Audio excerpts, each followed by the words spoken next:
आज का टॉपिक हमारा है मोनोकॉट स्टेम का इंटरनल स्ट्रक्चर। तो किसी मोनोकॉट स्टेम के इंटरनल स्ट्रक्चर को देखने के लिए हम एक टिपिकल एग्जांपल के रूप में जो है वो ग्रासेस का स्टेम लिया करते हैं। तो टॉपिक का नाम monocot stem internal structure.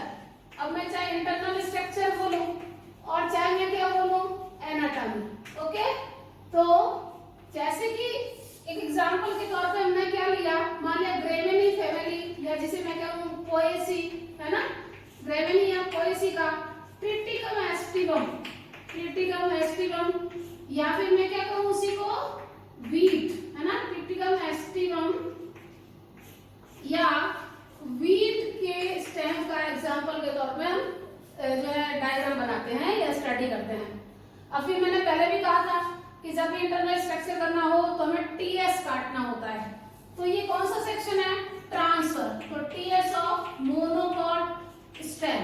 Okay, जब भी किसी डायग्राम को हमें समझना हो तो उसका सबसे बेस्ट तरीका है कि उसका आउटलाइन डायग्राम बनाया जाए। तो देखो आउटलाइन डायग्राम से हमें बहुत अच्छे से क्लियर होता है। ये बात पीछे भी बोली हूं मैं और अभी फिर बोल रही हूं।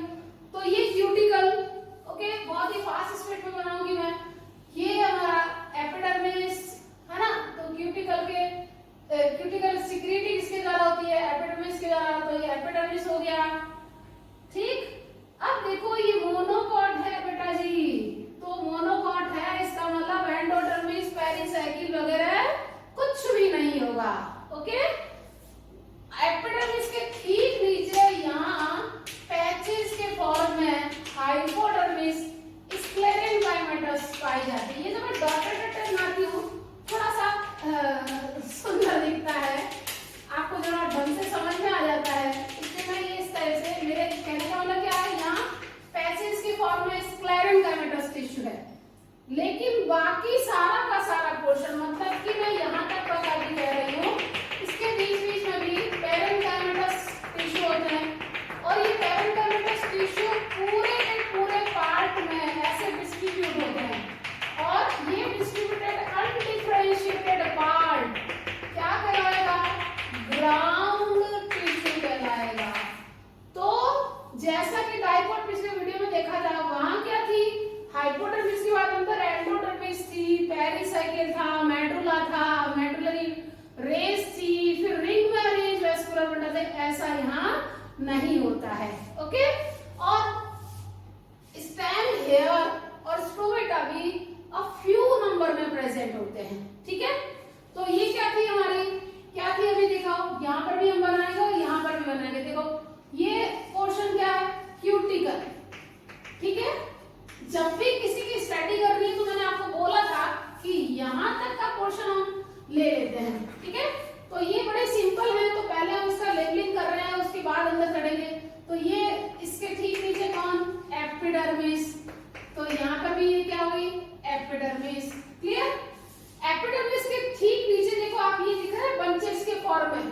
ये देखो मैंने बंचेस ऐसे बनाए हैं यहाँ पे, है ना, तो ये बंचेस के या पैचेस कह दीजिए, है ना, इसके फॉर्म में क्या है, स्क्लेरेंकाइमेटस।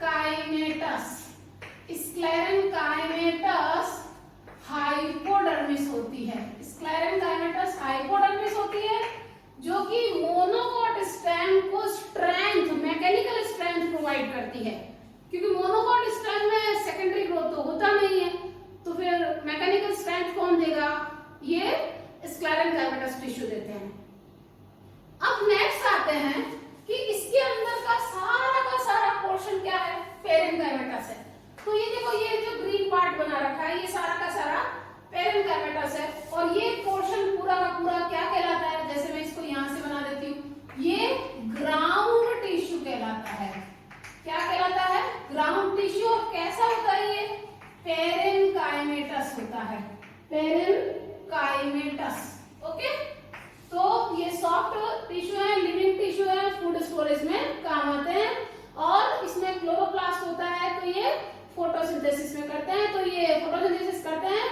और आपने देखा है कि यंग स्टेम हमेशा ग्रीन कलर का होता है। क्लियर हो गया बेटा। अब नेक्स्ट जो कि फिर डिफरेंस है अगला। जो मोनोकॉट स्टेम होते हैं उसमें स्टील नाम का कोई कॉन्सेप्ट नहीं होता, ठीक है। वेस्कुलर बंडल जो है वो इस तरीके से यूं देखो। अच्छा, एक यहाँ पे क्या टिपिकल एग्जांपल जो है वो ट्रेटिकम का लिया है, तो इसमें वेस्कुलर बंडल ऐसा लगता है कि रिंग में अरेंज है, बट अरेंज नहीं है ये स्कैटर्ड ही, बिखरे हुए हैं, है ना। और ये वेस्कुलर बंडल जो है ऐसे वेस शेप के होते हैं, नाक के आकार के, है ना। और बाहर जो पेरिफेरल होंगे वो छोटे साइज के। मैं कुछ एक बना रही हूँ क्योंकि बहुत अगर धीरे धीरे बनाई तो बहुत लंबा टाइम लग जाएगा, वीडियो बोर हो जाओगे आप, है ना। और अंदर देखो, मैं जैसे जैसे अंदर जाऊंगी ये साइज बड़ा, है ना। बाहर की साइज की तुलना में आप देखिएगा ये वेस्कुलर बंडल बड़े, और अंदर एक बनाती हूँ और भी बड़ा, ठीक है। तो ये वेस्कुलर बंडल पेरिफेरल साइड यहाँ लिख देती हूँ मैं, है ना, क्योंकि ये उसमें कॉमन नहीं है। पेरिफेरल वेस्कुलर बंडल क्या है? Smaller in size, smaller in size, और सेंट्रल या इनर लिख देती हूँ मैं, है ना। इनर या central vascular bundle comparatively larger in size, अब आप देखिएगा यहाँ पर भी ये देखो साइज में छोटे और ये कंपैरेटिवली मैंने बड़ा बनाया है ना। तो ये स्मॉलर और अंदर वाला larger vascular bundle, okay, larger vascular bundle. और ये किसी तरीके से दिख रहा है आपको, कहीं रिंग में अरेंज नहीं है, तो रिंग में अरेंज नहीं है तो उसको क्या कहते हैं? बिखरे हुए, स्कैटर्ड वेस्कुलर बंडल। कैसे है ये? स्कैटर्ड है, बिखरे हुए हैं। जबकि आपने पीछे देखा डाइकॉट में कैसे थे? रिंग में अरेंज थे। अब एक जो है मोनोकॉट के वेस्कुलर बंडल को देखोगे तो ये देखो बाहर क्या है, ये देखो ये बाहर स्क्लेरेंकाइमा की बंडल शीट है। तो देखिएगा ये स्क्लेरेंकाइमा है वो बंडल शीट जो कि इसके प्रोटेक्शन का काम करती है। ये देखो अपने एक वेस्कुलर बंडल में अगर आप देखोगे ना तो ये देखो स्क्लेरेंकाइमेटस बंडल शीट है, स्क्लेरेंकाइमेटस बंडल शीट, ठीक है। ये मेटाजाइलम, प्रोटोजाइलम और ये लाइसोजेनस कैविटी, और यहाँ क्या था? फ्लोएम, ठीक है। ये जो मैंने पहले बनाया इसका आउटलाइन डायग्राम बनाया। अब आप देखिएगा ये क्या थी? स्क्लेरेंकाइमेटस बंडल शीट, ये स्क्लेरेंकाइमेटस बंडल शीट, ओके। ये मेटाजाइलम किस ओर है? क्या लिखा आपको? मेटाजाइलम किस ओर था? आउटर साइड में। ये प्रोटोजाइलम किस ओर था? इनर साइड में, ये इनर साइड में। तो ऐसी कंडीशन क्या कहलाती है? एंडार्क जाइलम कहलाते हैं। अब फ्लोएम और जाइलम सेम रेडियस पर है तो मैं क्या बोलूंगी? Conjoint collateral. अब क्योंकि इनके बीच में देखो कहीं दिख रहा है आपको? ये फ्लोएम, ये जाइलम, है ना। ये फ्लोएम, ये जाइलम, ओके। कहीं पे भी कैम्बियम नहीं दिख रही ना आपको, है ना, ये कैम्बियम नहीं है। तो इसका मतलब इसको मैं क्या कहूंगी? क्लोज और एंडार्क वेस्कुलर बंडल होते हैं, और ये वेस्कुलर बंडल बिखरे हुए, स्कैटर्ड होते हैं।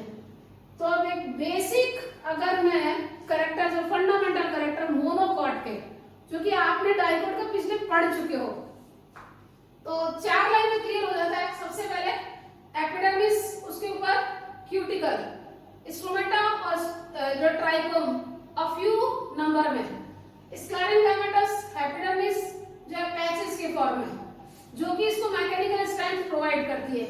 बाकी सारा टिश्यू पैरेंकाइमेटस ग्राउंड टिश्यू, ठीक है।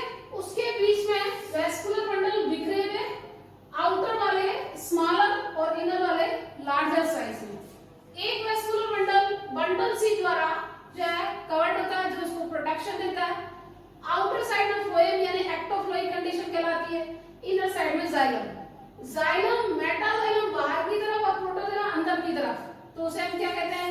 एंडार्क वेस्कुलर बंडल कहते हैं। एंडार्क कंडीशन कहते हैं जाइलम को, और जब सेम रेडियस पर है तो conjoint collateral close vascular bundle कहलाते हैं, एंडार्क जाइलम कहलाता है, और ये बिखरे हुए होते हैं। तो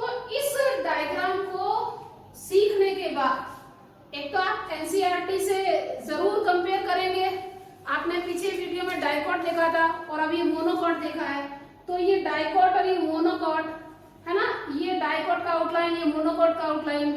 किसी के भी इंटरनल स्ट्रक्चर को देखने के लिए हमें पहले आउटलाइन डायग्राम को क्लियर कट समझना जरूरी है, चाहे मैंने आधा बनाया है इसमें, ठीक है। अब क्या होता है कि इस छोटे से पोर्शन को हम जो हाईलाइट करते हैं, तब हमें यहाँ सभी टिश्यू की एपिडर्मिस है तो कैसा बनती है ना, स्क्लेरेन्काइमा तो कैसे बनते हैं, पेरेन्काइमा तो किस तरीके से बनते हैं, बंडल से स्क्लेरेन्काइमा कैसे बनी, फ्लोएम के टिश्यू कैसे बनते हैं, जाइलम एलिमेंट कैसे बनते हैं, इस बात का क्लियरिफिकेशन हम इंटरनल स्ट्रक्चर में हम देख सकते हैं।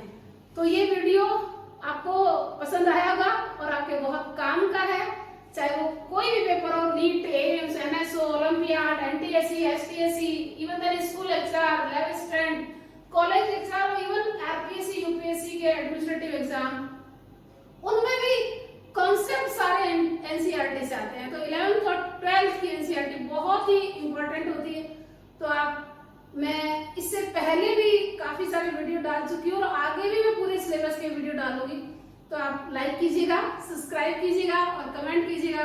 आपका एक कमेंट मेरे लिए बहुत ही इंस्पायर्ड होता है, मुझे इनकरेज करता है इस काम को और आगे बढ़ाने के लिए। Okay, bye bye.